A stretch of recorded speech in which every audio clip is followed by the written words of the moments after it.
यहाँ देखिए क्वेश्चन 6 में show that F is a function from, यहाँ पर है क्लोज ब्रैकेट में -1 से 1 टू आर, और given by F X equal to X upon X plus two is a 1 1। पहले तो शो करना है कि ये 1 1 है, इसमें क्लियर लिखा हुआ है कि शो करिए कि ये 1 1 फंक्शन है, तो आपको शो करना होगा।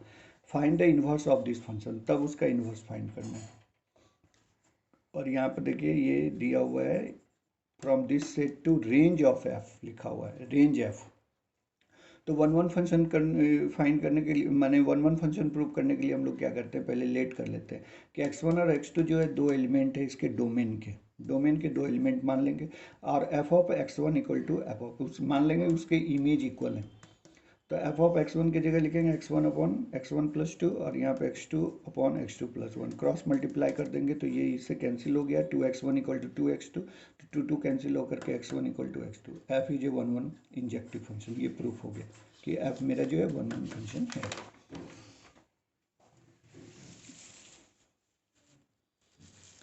अब हम लोग क्या करेंगे, नाउ फॉर दिस फंक्शन, ये from this set to range F, तो y भी arbitrary element of range f, इनमें से कोई हम लोग रेंज का कोई आर्बिट्री एलिमेंट y लेट कर लेंगे such that y equal to F X, तो y इक्वल टू हो गया x upon X plus two. इससे मैं x की वैल्यू फाइंड कर लूँगा,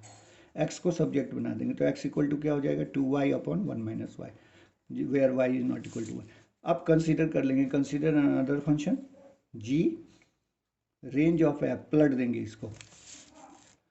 इसको इधर कर देंगे, इसको इधर कर देंगे, g एक फंक्शन मानेंगे फ्रॉम रेंज f टू, फिर क्लोज ब्रैकेट में -1, सच दैट जी, इसी को जी वाई मान लेंगे, ये जो x फाइंड होता है इसी को जी वाई मानेंगे। Okay, 2y upon 1 minus Y. तो अब जी सर्किल f निकाल लीजिए, तो जी एफ एक्स की जगह पर कितना रख देंगे, एफ एक्स मेरा था ना दिया हुआ, कितना था x upon X plus to, और इसमें अब जी वाई, यहाँ पर y है तो देखिए 2y अपॉन 1 माइनस वाई, यहाँ y है यहाँ y है, तो जब मैं g के साथ यहाँ पर एलिमेंट रखूँगा x प्लस टू, तो यहाँ भी रखना होगा x upon X plus to, यहाँ भी रखना होगा x upon X plus two. तो ये इस तरह से हो जाएगा, एलसीएम वगैरह ले होकर के सिंप्लीफाई करेंगे तो x के इक्वल आ जाएगा। फिर उसी तरह आप f circle g of y निकालिए, तो f ऑफ जी वाई निकालेंगे तो यहाँ f लिखेंगे, जी वाई की जगह पर तो यही लिख देंगे, और एफ एक्स मेरा कितना है, तो एफ एक्स जो है यहाँ पर देखिए यही था आपका F X equal to X upon X plus two. तो यहाँ देख रहे कितना है ये मेरा f के साथ 2y अपॉन 1 माइनस वाई, तो x की जगह भी इसको पूरा को रखेंगे और इस x की जगह भी पूरा रखेंगे, तो यहाँ रखेंगे ऊपर इसके जगह पर तो ये आ जाएगा, फिर x के जगह पर रखेंगे इसको तो ये प्लस टू, इसको सिंप्लीफाई करेंगे तो y के इक्वल आ जाएगा। तो क्लियर हो गया ना कि जी सर्किल f जो है यहाँ पर I जो है डोमेन ऑफ f क्या है मेरा, ये यही है सेट ना डोमेन f का, तो यहाँ पर इस तरह से लिख दीजिए जी सर्किल f आइडेंटिटी फंक्शन, वो जो डोमेन है f का वो लिख दीजिए, फिर f सर्किल जी का जो डोमेन है वो क्या है रेंज f, तो I लिख करके यहाँ रेंज f लिख दीजिए, तो ये दोनों आपस में इक्वल हो गए, तो इक्वल सॉरी ये इसके बराबर हो गया, ये इसके बराबर हो गया, तो इसका मतलब है कि ये इन्वर्टेबल है, और g जो है वो मेरा उसका इन्वर्स है, g is the inverse of f, G जो होगा f का इन्वर्स, तो f inverse x equal to कितना लिखेंगे, तो यहाँ पर देख रहे हैं कि यही तो g मेरा इन्वर्स है ना, ये g the inverse of f, तो f inverse of x equal to जो लिखेंगे यहाँ पर ये y लिख के टर्म में लिखा हुआ है, यहाँ मैं x के टर्म में मन होगा तो लिख दूंगा, यहाँ भी x यहाँ भी x यहाँ भी, तो यहाँ लिख दे f inverse x equal to 2x upon 1 minus X. Okay, फिर आपका एक क्वेश्चन है यहाँ पर,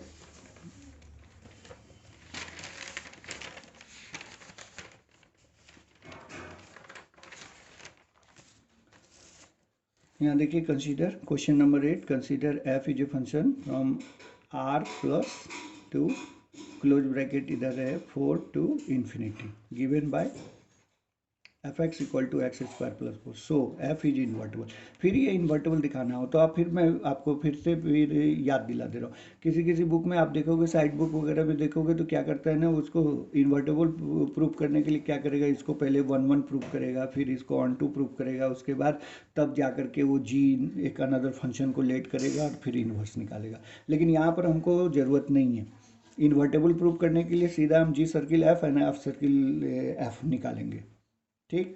तो उसका इन्वर्स भी बोल रहा है कि दिखाइए आपकी एफ इन्वर्स वाई जो है इतना के इक्वल है, where R is the set of all non negative real number, non negative real number है। ठीक, तो यहाँ पर लेट कर लेंगे, फिर इसका लेट कर लेंगे कि ये इसके को डोमेन का कोई एलिमेंट, आर्बिट्री एलिमेंट हम मान लेंगे। चलो कि वो हमने मान लिया वाई भी एन आर्बिट्री एलिमेंट ऑफ को डोमेन, जो कि यहाँ दिया हुआ है सेमी क्लोज इंटरवल में 4 इंफिनिटी। तो such that Y equal to F X की जगह पर एक्स स्क्वायर प्लस 4, तो एक्स का मान निकालेंगे under root Y minus 4। Okay, अब देख रहे हैं कि यहाँ पर ये 4 से स्टार्ट हो रहा है, 4 या 4 से बड़ा, तो 4 जब रखेंगे तो 0 आ जाएगा, अब 4 से बड़ा रखेंगे तो 0 से बड़ा आ जाएगा। तो 0 से बड़ा आना या 0 आना तो इसी सेट में वो बिलोंग करेगा ना, यानी डोमेन में बिलोंग करेगा, यानी इसके हर एक एलिमेंट का कोई ना कोई प्री इमेज इसमें आएगा। Okay, Y belongs to this set, तो इसलिए ये ग्रेटर देन को। अब हम क्या करेंगे कि हम कंसीडर करेंगे अनदर फंक्शन जी, तो इसको डोमेन को रेंज को डोमेन बना देंगे, इस सेट से आर प्लस मिलेंगे हम लोग। Okay, such that G Y equal to, अब इसी को हम लोग क्या करेंगे जी वाई मान लेंगे, जी वाई इक्वल टू इतना। अब G circle F of X निकालिए तो ये एक्स के बराबर आएगा, F circle G of Y निकालिए तो ये मेरा वाई के इक्वल आएगा, तो अपने से निकाल लीजिए। तो जी सर्किल एफ जब निकाल रहे तो एफ का डोमेन क्या है आर प्लस, तो आई आर प्लस लिखेंगे, और एफ सर्किल जी, जी का डोमेन क्या है मेरा ये सेट है, तो आई ऑफ ये लिखेंगे, हेंस एफ इज इन्वर्टेबल, इसलिए इन्वर्टेबल है। और उसका इन्वर्स कितना है, तो ये देखिए जी वाई इक्वल टू यही ना है, जी वाई इक्वल टू यही तो एफ इन्वर्स है, यही ना मेरा एफ इन्वर्स है, G is the inverse of F, तो so F inverse Y equal to under root Y minus 4। इसको मैंने वाई के टर्म में ही छोड़ दिया, चाहते तो मैं एक्स के टर्म में भी लिख सकता था, लेकिन ये वाई के टर्म में इसलिए छोड़ दिया कि क्वेश्चन में खुद ही वाई के टर्म में ही लिखा हुआ है, तो इसलिए मैं वाई के टर्म में ही इसको छोड़ दिया। ओके,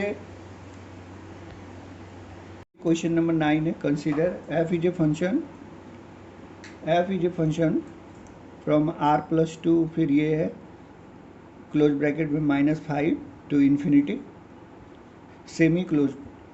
इंटरवल में है दिया हुआ, given by F X equal to 9x square plus 6x minus 5, so that F is invertible with F inverse Y equal to this much. तो फिर देखिए यहाँ पर फिर हम 1 1 और ऑन 2 वगैरह नहीं प्रूव करेंगे, इसमें डायरेक्ट मैं G circle F and F circle G लेकर के चलूँगा। तो यहाँ पर क्या करते हैं कि पहले लेट कर लेंगे कि Y be the an arbitrary element of codomain, इसमें इसका एलिमेंट हम वाई मान लेंगे, such that Y equal to F X, तो वाई इक्वल टू कितना है इतना के बराबर, एफ एक्स इक्वल टू इतना, तो लिख दिए इतना, इसको परफेक्ट स्क्वायर में बदल लेंगे हम लोग, फिर 3x स्क्वायर इक्वल टू हो जाएगा वाई प्लस 6, और स्क्वायर रूट निकालेंगे तो अंडर रूट वाई प्लस 6, 1 को इधर ले आएंगे -1 और 3 से डिवाइड कर देंगे, तो यही मेरा हो गया। अब इसी को मैं जी वाई मानूंगा, another function, consider another function G from, अब यहाँ से from this function to this लिखेंगे, इसको मैं डोमेन बना दूंगा, इसको मैं रेंज बना दूंगा, तो यहाँ लिख दिए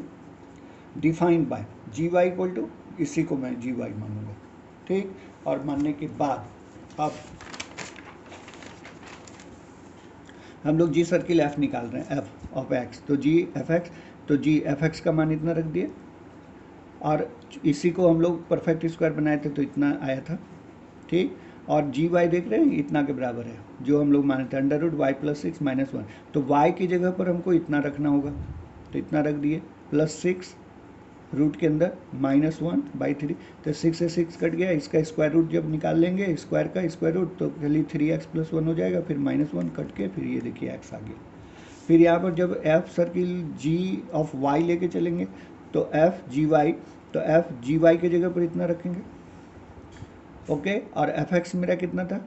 एफ एक्स परफेक्ट स्क्वायर बनाने के बाद ऐसा आ रहा था, ऐसा, तो 3 लिखेंगे और x की जगह पर कितना डाल देंगे, ये वाला डाल देंगे, ये। फिर प्लस में 1 लिखेंगे यहाँ से और फिर ब्रैकेट में स्क्वायर कर देंगे। तो ये देखिए हमने ये 3 लिखा, x के बदले ये लिखा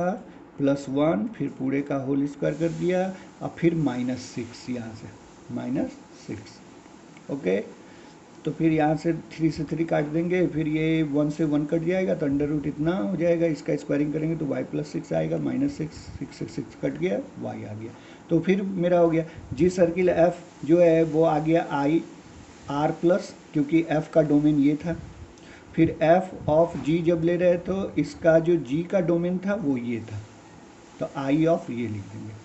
ठीक, हैंस f इज इन्वर्टेबल, इसलिए ये प्रूफ हो जा रहा है। ये दोनों जब हो गया इक्वल में इतना, ये इक्वल टू इतना, ये इक्वल टू इतना, तो इसका मतलब ये क्या हो गया, इन्वर्टेबल हो गया। तो so that G is inverse of F. F inverse निकालेंगे तो जी वाई को ही तो हम लोग इन्वर्स कर रहे हैं, जी वाई को, तो F inverse Y equal to √y+6 -1/3। इसको x में चेंज नहीं करेंगे क्योंकि क्वेश्चन में मेरा y के टर्म में ही लिखा हुआ है, इसलिए छोड़ देंगे। ठीक है ना। बहुत सारे साइड बुक को मैं बार बार कह रहा, साइड बुक का आप देखोगे ना तो बहुत सारे बुक में आपको दिखाई देगा, पहले वो 1 प्रूव करता है, फिर वो ऑन 2 प्रूव करता है, फिर वो ये सब काम करता है, तो ये बहुत ज़्यादा लेंदी हो जाएगा। जबकि एकदम फिर मैं बार बार कर रहा हूँ, डिफिनेशन में क्लियर ही लिखा हुआ है एकदम, define to be invertible if this equal to this, this equal to this. तो फिर हमको 1 और ऑन 2 निकालने की क्या ज़रूरत है, कोई ज़रूरत नहीं है। ओके,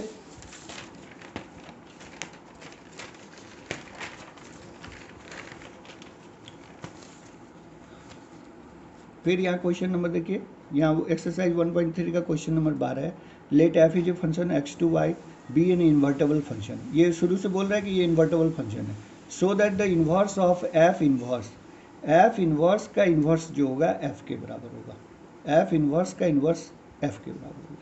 ठीक है, F is a function from x2y be invertible function. अगर ये इन्वर्टेबल फंक्शन है तो there must exist a function g from y to x such that कि जी सर्किल एफ निकाले तो आई एक्स आना चाहिए, एफ सर्किल जी निकाले तो आई वाई आना चाहिए, और जी जो होना चाहिए क्या होगा, एफ इन्वर्स के इक्वल होगा, क्योंकि वो क्वेश्चन में ही कहा कि इन्वर्टेबल फंक्शन है। तो इन्वर्टेबल जब फंक्शन है तो उसमें जी तो जरूर, कोई अनदर फंक्शन तो जरूरी एग्जिस्ट करेगा ना from Y to X, such that कि G circle F equal to I X and F circle G equal to I Y and G equal to F inverse. अब G circle F equal to I X है, F circle G equal to I Y, तो G के बदले मैं यहाँ पे F inverse लिख सकता हूँ, यही तो है। जी के बदले F inverse of F equal to I X and यहाँ जी के बदले फिर लिख दिए एफ सर्किल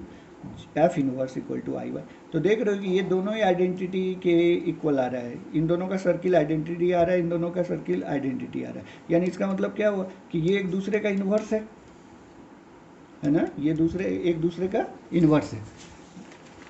याद रखिएगा ये थ्योरम में भी हम लोग उसी तरह का काम किए थे। ये इन्वर्स हटा के यहाँ से इसको हटा करके, ये जो क्वेश्चन थ्योरम था इसको इन्वर्स हटा के इसका सर्किल एक बार इसके साथ लिए थे, फिर इसका सर्किल फिर इसके साथ लिए थे, और दोनों को आई के बराबर दिखाए थे, तो वो एक दूसरे का इन्वर्स हो गया था।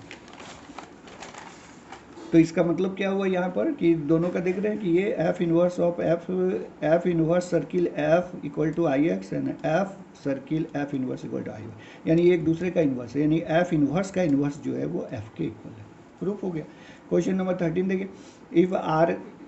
ये मल्टीपल चॉइस क्वेश्चन है, function F is from R to R given by F X equal to इतना दिया, देन एफ ऑफ एफ निकालना है। तो एफ लिखेंगे सर्किल एफ एक्स, फिर सर्किल का साइन हटा के स्मॉल ब्रैकेट डालेंगे, एफ एक्स का मान ये वाला डाल दिए।